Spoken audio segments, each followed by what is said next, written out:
दोस्तों, मेरा नाम सोनिया है और आज मैं आपको अपनी ज़िंदगी की ऐसी कहानी सुनाने जा रही हूँ जिसने मुझे सिखाया कि लालच इंसान से उसकी सबसे बड़ी दौलत यानी उसका सुकून भी छीन लेता है।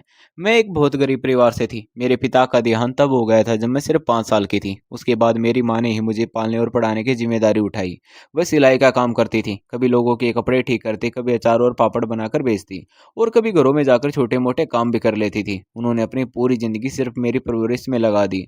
लेकिन उस समय मुझे उनकी कोई कुर्बानी दिखाई नहीं देती थी, मुझे सिर्फ अपनी गरीबी दिखाई देती थी।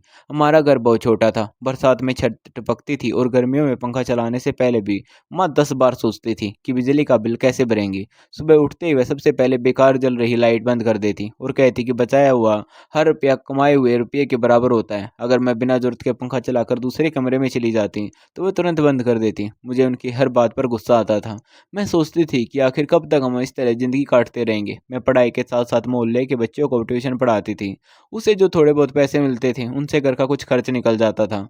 लेकिन मेरी नज़र हमेशा उन लड़कियों पर रहती थी, जो अच्छे कपड़े पहनती थी, महँगे मोबाइल इस्तेमाल करती थी और हर दूसरे दिन बाज़ार घूमने चली जाती थी। मुझे लगता था कि दुनिया में इज़्ज़त सिर्फ़ उसी की होती है, जिसके पास पैसा हो। मेरी माँ हमेशा कहती थी कि इंसान की पहचान उसके चरित्र से होती है, लेकिन मुझे उनकी बातें पुरानी लगती थी। एक दिन ट्यूशन पढ़ाकर मैं घर लौट रही थी। रास्ते में सड़क किनारे मुझे एक बंद लिफाफा पड़ा मिला। मैंने आसपास देखा, लेकिन वहाँ कोई दिखाई नहीं दिया। मैं वह लिफाफा उठाकर घर ले आई। जैसे ही मैंने उसे खोला तो मेरी सांसें रुक गई। उसमें पूरे 1 लाख रुपए थे। मैंने अपनी ज़िंदगी में कभी एक साथ इतने पैसे नहीं देखे थे। मेरे हाथ काँपने लगे। मुझे लगा जैसे भगवान ने मेरी सारी परेशानियों का जवाब दिया हो। मैं मन ही मन सोचने लगी कि अगर ये पैसे मेरे पास रह जाएँ तो हमारा घर बदल जाएगा। माँ को अब मेहनत नहीं करनी पड़ेगी। मैं अपने सारे सपने पूरे कर लूँगी। तभी बाहर से किसी महिला के रोने की आवाज़ सुनाई दी। वो पूरे मोहल्ले में लोगों से पूछ रही थी कि उसका पैसों से भरा लिफाफा कहीं गिर गया है। थोड़ी देर बाद वह हमारे दरवाजे पर भी आ गई। मैं घबरा गई। मैंने लिफाफा छिपाने की कोशिश की, लेकिन माँ ने मेरे चेहरे का डर पढ़ लिया। उन्होंने बहुत प्यार से पूछा कि क्या बात है? पहले तो मैंने कुछ नहीं बताया, लेकिन जब उन्होंने बार-बार पूछा तो मैंने पूरा सच बता दिया। माँ ने बिना एक पल गवाए वह लिफाफा उठाया और उस महिला को दे दिया। महिला खुशी से रो पड़ी। उसने माँ को इनाम देने की कोशिश की, लेकिन माँ ने मुस्कुराकर मना कर दिया और बोली कि दूसरे का हक लौटाना कोई एहसान नहीं होता, बल्कि इंसान का फ़र्ज़ होता है। महिला चली गई, लेकिन मेरे अंदर गुस्से की आग जल उठी। मैंने माँ से कहा कि हमारी इतनी गरीबी है, फिर भी आपने इतने पैसे लौटा दिए। माँ ने शांत आवाज़ में कहा कि बेटी, गलत रास्ते से आया पैसा कुछ ही समय की खुशी ज़रूर देता है, लेकिन ज़िंदगी भर का सुकून छीन लेता है। मैंने झुँझलाकर कहा कि ईमानदारी से तुम कभी अमीर नहीं बन पाएँगे। माँ ने सिर्फ़ इतना कहा कि देर से मिली सफलता भी उस दौलत से बेहतर होती है जो किसी और का हक छीन कर मिले। उस रात मैं देर तक सो नहीं पाई। मेरे मन में बार-बार वही 1 लाख रुपये घूम रहे थे। पहली बार मुझे लगा कि अगर मैं अपनी किस्मत खुद नहीं बदलूँगी, तो सारी ज़िंदगी इसी गरीबी में बीत जाएगी। अगले दिन सुबह माँ ने कहा कि उनकी तबीयत कुछ ठीक नहीं लग रही। मैंने उन्हें आराम करने के लिए कहा और खुद ट्यूशन पढ़ाने चली गई। जब दोपहर को वापस लौटी तो घर का दरवाज़ा अंदर से बंद था। मैंने कई बार आवाज़ लगाई, लेकिन कोई जवाब नहीं मिला। किसी तरह पड़ोसियों की मदद से दरवाज़ा खुलवाया तो माँ अपने बिस्तर पर बिल्कुल शांत लेटी हुई थी। मैंने उन्हें कई बार आवाज़ दी, उनका हाथ पकड़ा, उन्हें उठाने की कोशिश की, लेकिन उन्होंने कोई प्रतिक्रिया नहीं दी। मैं घबराकर रोने लगी। पड़ोसियों ने तुरंत डॉक्टर को बुलाया, लेकिन डॉक्टर ने जाँच के बाद बताया कि रात से उनकी तबीयत बहुत खराब थी और सुबह उन्हें दिल का दौरा पड़ा था। वह अब इस दुनिया में नहीं रही। बाद में मुझे पता चला कि माँ कई महीनों से बीमार थी, लेकिन मेरी पढ़ाई और घर के खर्च की चिंता में उन्होंने कभी अपनी बीमारी का जिक्र नहीं किया। ये सुनकर मेरा दिल टूट गया, लेकिन अब बहुत देर हो चुकी थी। माँ मुझे छोड़कर हमेशा के लिए जा चुकी थी। अंतिम संस्कार के बाद मैं कई दिनों तक अकेली बैठी रहती। घर का हर कोना मुझे माँ की याद दिलाता था। लेकिन धीरे-धीरे दुःख की जगह डर ने ले ली। अब मेरा इस दुनिया में कोई अपना नहीं था। कुछ दिनों बाद मैंने फैसला किया कि मैं इस मोहल्ले को छोड़ दूँगी। मैंने घर का थोड़ा बहुत सामान बेचा, ज़रूरी कागज़ साथ रखे और दूसरे साथ शहर चली गई। वहाँ कई दिनों तक नौकरी की तलाश करती रही। आखिर एक निजी कंपनी में मुझे काम मिल गया। मैं पूरी मेहनत और ईमानदारी से अपना काम करती थी। कंपनी के मालिक का नाम सुशील था। वे उम्र में मुझसे काफ़ी बड़े थे, लेकिन व्यवहार से बहुत शांत और समझदार इंसान थे। उन्होंने कुछ ही दिनों में मेरी मेहनत पर ध्यान देना शुरू कर दिया। एक दिन उन्होंने पूरे स्टाफ के सामने मेरी तारीफ करते हुए कहा कि अगर हर कर्मचारी इतनी जिम्मेदारी से काम करे तो कंपनी बहुत आगे जाएगी। पहली बार किसी ने मेरी इतनी खुलकर तारीफ की थी। मैं मुस्कुरा तो रही थी, लेकिन उसी पल मेरे मन में एक नई सोच ने जन्म लिया। मैंने उनके बड़े ऑफिस, उनकी हैसियत और उनके आराम की जिंदगी को देखा और मन ही मन सोचा कि शायद किस्मत मुझे वही मौका दिखा रही है जिसकी मुझे हमेशा तलाश थी। नए शहर में आए मुझे कुछ ही महीने हुए थे, लेकिन ऐसा लगने लगा था कि मेरी जिंदगी धीरे धीरे बदल रही है। कंपनी में मेरी मेहनत की चर्चा होने लगी थी। मैं समय पर ऑफिस पहुंचती, अपना हर काम पूरी जिम्मेदारी से करती और किसी को शिकायत का मौका नहीं देती। सुशील जी मुझ पर पहले से ज़्यादा भरोसा करने लगे थे। कई बार वे ज़रूरी फाइलें मुझे सौंप देते और कहते कि मुझे पता है तुम अपना काम पूरी ईमानदारी से करोगे। उनकी ये बात सुनकर मैं मुस्कुरा देती, लेकिन मेरे मन में कुछ और ही चल रहा था। मैं अब सिर्फ नौकरी नहीं करना चाहती थी, मैं हमेशा के लिए अमीर बनना चाहती थी। एक दिन ऑफिस का एक बड़ा प्रोजेक्ट सफल हुआ। पूरी टीम ने मिलकर मेहनत की थी, लेकिन सुशील जी ने सबके सामने मेरी तारीफ करते हुए कहा कि अगर सोनिया जिम्मेदारी से काम न करती तो यह काम समय पर पूरा नहीं हो पाता। उस दिन पहली बार उन्होंने मुझे अपने कैबिन में बैठाकर चाय पिलाई। उन्होंने मेरी पढ़ाई, परिवार और पुराने जीवन के बारे में पूछा। मैंने उन्हें अपनी गरीबी की कहानी तो बताई, लेकिन अपने मन के लालच के बारे में कुछ नहीं बताया। उन्होंने मेरी बातें ध्यान से सुनी और बोले कि जिंदगी में मेहनत करने वालों को देर से ही सही, लेकिन सफलता जरूर मिलती है। मैं उनकी बात सुन रही थी, लेकिन मेरे मन में सिर्फ उनका बड़ा घर और उनकी दौलत घूम रही थी। कुछ दिनों बाद उन्होंने मुझे अपने घर आने का निमंत्रण दिया।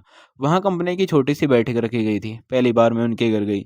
घर देखकर मेरी आंखें खुली रह गई। बड़ा सा बंगला, सुंदर बगीचा, महंगा फर्नीचर और हर चीज़ अपनी जगह पर सलीके से रखी हुई थी। वहाँ काम करने वाले लोग भी थे जो पूरे घर की देखभाल करते थे। मैं मन ही मन सोच रही थी कि कुछ लोगों की ज़िंदगी में कितनी आसानी होती है और कुछ लोग दो वक्त की रोटी के लिए भी संघर्ष करते रहते हैं।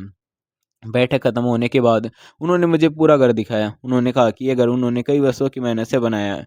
उनकी आवाज़ में अपने संघर्ष की खुशी थी, लेकिन मेरे मन में उस घर को पाने की इच्छा पैदा हो चुकी थी। उसके बाद हमारी बातचीत का सिलसिला बढ़ने लगा। वे मुझे हमेशा सम्मान से पेश आते। अगर मैं किसी बात में उलझ जाती तो धैर्य से समझाते। मुझे एहसास होने लगा कि वे अकेले हैं। एक दिन उन्होंने खुद बताया कि उनकी पहली शादी कई साल पहले हुई थी, लेकिन कुछ पारिवारिक कारणों से वे अपना पत्नी से अलग हो रहने लगे। उनका एक बेटा था जो पढ़ाई के लिए दूसरे देश में रहता था। उन्होंने कहा कि वे अपना अधिकतर समय काम में ही बताते हैं। उनकी बातें सुनकर मुझे उनकी सहानुभूति नहीं, बल्कि एक अवसर दिखाई दिया। मैंने सोचा कि अगर मैं उनका विश्वास पूरी तरह जीत लूं, तो शायद मेरी किस्मत बदल सकती है। समय बीतता गया। अब मैं कंपनी की सबसे भरोसेमंद कर्मचारी बन चुके थे। कई बार वे किसी जरूरी काम से बाहर जाते तो ऑफिस की जिम्मेदारी मुझे सौंप कर जाते। मैं हर काम पूरी सावधानी से करती, ताकि उनका भरोसा और मजबूत हो जाए। एक दिन उन्होंने मुझसे कहा कि तुम्हारे आने के बाद मेरी ज़िंदगी पहले से आसान हो गई है। तुम्हारी ईमानदारी और समझदारी ने मुझे बहुत प्रभावित किया है। उनकी यह बात सुनकर मेरे मन में एक पल के लिए अपराध बोध जरूर आया, लेकिन अगले ही पल मैंने उसे दबा दिया। मैं खुद से कहती कि अगर ज़िंदगी बदलनी है तो भावनाओं से नहीं, बल्कि मौके से काम लेना होगा। कुछ समय बाद उन्होंने मुझसे शादी का प्रस्ताव रखा। उन्होंने कहा कि वे किसी ऐसे साथी की तलाश में हैं जिस पर वह पूरा भरोसा कर सकें और जिसके साथ सम्मान से ज़िंदगी बिता सकें। मैंने बाहर से थोड़ी झिझक दिखाई, लेकिन आखिरकार उनकी बात मान ली। हमारी शादी बहुत सादगी से हुई। ऑफिस के कुछ लोग और उनके कुछ करीबी लोग इसमें शामिल हुए। शादी के बाद उन्होंने मुझे अपने घर की पूरी जिम्मेदारी सौंप दी। उन्होंने कभी मुझ पर कोई रोक टोक नहीं की। घर की चाबियां, जरूरी दस्तावेज और कारोबार से जुड़ी कई जिम्मेदारियां भी धीरे धीरे मेरे भरोसे छोड़ दी। वे कहते थे कि अब ये घर हम दोनों का है और हमें मिलकर इसे संभालना है। मैं हर दिन उनके विश्वास के और करीब पहुंच रही थी, लेकिन मेरे मन में अब भी वही पुराना सपना जिंदा था। मैं जल्दी अमीर बनना चाहती थी। एक साल बीत गया। इस दौरान उन्होंने मुझे कभी किसी चीज़ की कमी महसूस नहीं होने दी। उन्होंने मेरा हर जन्मदिन याद रखा, मेरी पसंद का ध्यान रखा और हमेशा मेरा सम्मान किया। कई बार मुझे लगता कि शायद मैं गलत सोच रही हूँ, लेकिन फिर मैं अपने पुराने दिनों को याद करती और खुद को समझा लेती कि अगर आज मौका छोड़ दिया तो फिर कभी इतनी बड़ी ज़िंदगी नहीं मिलेगी। धीरे धीरे मैंने घर की हर व्यवस्था समझ ली। कौन से कागज़ कहाँ रखें, कौन सा बैंक किस काम के लिए है, कौन सा कारोबार किसके भरोसे चलता है। मैं सब कुछ चुपचाप सीखती रही। एक रात मैं देर तक जागती रही। मैं अपने कमरे की खिड़की से बाहर देख रही थी। अचानक मुझे माँ की कही एक बात याद आई। वे कहती थी कि गलत रास्ता शुरुआत में आसान लगता है, लेकिन मंजिल पर पहुंचते पहुंचते इंसान सब कुछ हार जाता है। मैंने उसे याद को भी अपने मन से निकाल दिया और फैसला कर लिया कि मैं पीछे नहीं हटूंगी। कुछ दिनों बाद सुशील जी काम की थकान के कारण जल्दी सो गए। मैंने जरूरी सामान, कुछ दस्तावेज और अपने पास रखी हुई कुछ चीजें समेटी। घर में किसी को जगाए बिना मैं वहां से निकल गई। जाते समय मैंने एक बार पीछे मुड़कर भी नहीं देखा। उस घर को देखा जरूर, लेकिन रुकी नहीं। मुझे लगा कि मेरी ज़िंदगी की सबसे बड़ी जीत शुरू होने वाली है। मुझे बिल्कुल भी अंदाज़ा नहीं था कि उसी रात मैंने अपनी सबसे बड़ी हार भी की नींव रख दी है। दूसरे शहर पहुँचते ही मैंने नया नाम अपना लिया और नई पहचान के साथ ज़िंदगी शुरू कर दी। मैंने कुछ पैसे एक छोटे कारोबार में लगाए। मैंने तो किस्मत ने दोनों साथ दिया, इसलिए कारोबार धीरे धीरे चल निकला। अब मेरे पास अपना घर था, अच्छा कारोबार था और आराम की ज़िंदगी भी थी। लेकिन रात को जब मैं अकेली बैठती तो घर की खामोशी मुझे परेशान करने लगती। पैसे बहुत थे, लेकिन उन्हें बाँटने वाला कोई अपना नहीं था। तभी पहली बार मुझे एहसास हुआ कि दौलत से घर खरीदा जा सकता है, लेकिन परिवार नहीं। मैंने तय किया कि मैं अपनी ज़िंदगी की नई शुरुआत करूँगी। इस बार मैं किसी ऐसे इंसान को अपना जीवन साथी बनाऊँगी, जिसके साथ पूरी ईमानदारी से ज़िंदगी बिताऊँ। मुझे नहीं पता था कि किस्मत मेरे लिए एक ऐसा मोड़ तैयार कर चुकी है जिसकी मैंने कभी कल्पना भी नहीं की थी। अगले ही सप्ताह मेरे घर के सामने वाले मकान में एक नया किराएदार रहने आया और उसे पहली बार देखकर मुझे लगा कि शायद मेरी ज़िंदगी अब सचमुच बदलने वाली है। सामने वाले घर में रहने आया वह लड़का पहली नज़र में बिल्कुल साधारण लगा, लेकिन उसके व्यवहार में ऐसी सादगी थी जो बहुत कम लोगों में देखने को मिलती थी। उसका नाम सुजीत था। वह विदेश से पढ़ाई करके लौटा था और नौकरी की तैयारी में लग रहा था। आसपास के लोगों से वह हमेशा सम्मान से बात करता था। किसी बुजुर्ग को सड़क पार करानी हो या किसी बच्चे की मदद करनी हो, वह बिना कहे आगे बढ़ जाता था। मैं कई दिनों तक उसे चुपचाप देखती रही। पहली बार मुझे लगा कि शायद यही वह इंसान है जिसके साथ मैं नई ज़िंदगी शुरू कर सकती हूँ।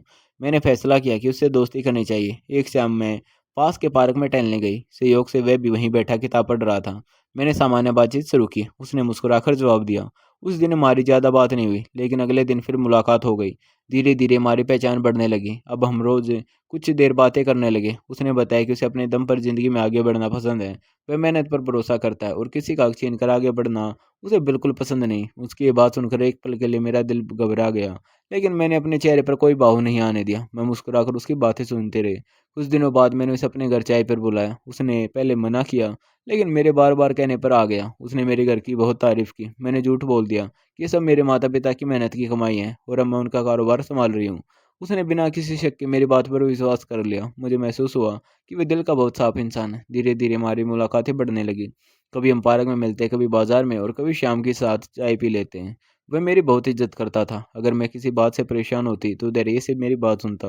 मुझे पहली बार किसी के साथ सुकून महसूस होने लगा था। मैं सोचने लगी कि अब मैं सचमुच अपना पुराना जीवन पीछे छोड़ सकती हूँ। एक दिन मैंने उससे कहा कि मुझे लगता है हम दोनों एक दूसरे को अच्छी तरह समझने लगे हैं। उसने मुस्कुराकर कहा कि मुझे भी ऐसा ही लगता है। मैंने हिम्मत करके उससे पूछा कि क्या वह शादी के बारे में सोच सकता है। वह कुछ देर चुप रहा, फिर बोला कि अगर दो लोग एक दूसरे का सम्मान करते हो तो शादी से अच्छा रिश्ता कोई नहीं होता।